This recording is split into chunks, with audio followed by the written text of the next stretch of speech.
Life is full of unanswered questions.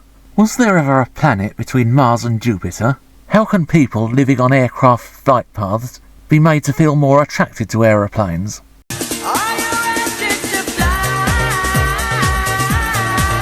But more to the point, why is this film called Teenage Caveman? There isn't a single teenager in this movie. In truth, it was retitled in order to appeal to the teenage movie crowd, although I don't know what they would have made of it.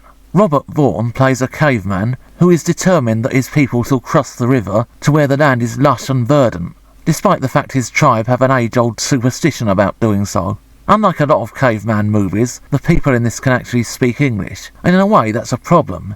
It is just far too talky. For most of this, all they seem to be doing is being philosophical. Obviously, with this kind of budget, there was no chance of stop-motion dinosaurs, but did we really need to have these recycled?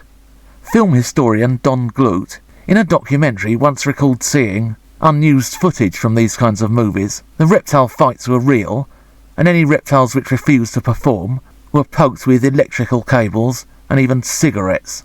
The scene involving a cave bear and the scenes involving wild dogs are actually far more effective, and lead me to wonder why they actually needed to recycle these clips. And there is of course the obligatory love story which tends to feature in these kinds of things.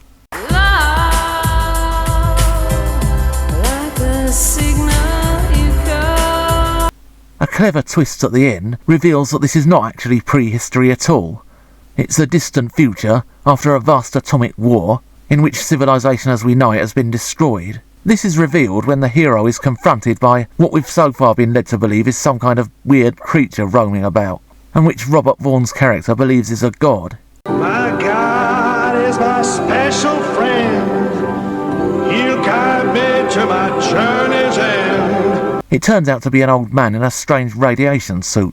He's been wandering the land for many years, trying to tell people of the atomic wars, but no one would listen to him. Yeah, well, maybe if you don't go around dressed like something out of a dodgy science fiction film, that might be a bit of a help. Robert Vaughn, together with some strong directing, keep this movie above the usual low-budget dinosaur fare. With its surprise twist ending, this would have actually made a good episode of The Twilight Zone, but stretched out to just over an hour, it feels long, slow, and it runs out of things to do.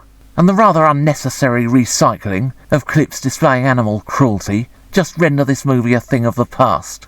Deeper in the darkness you were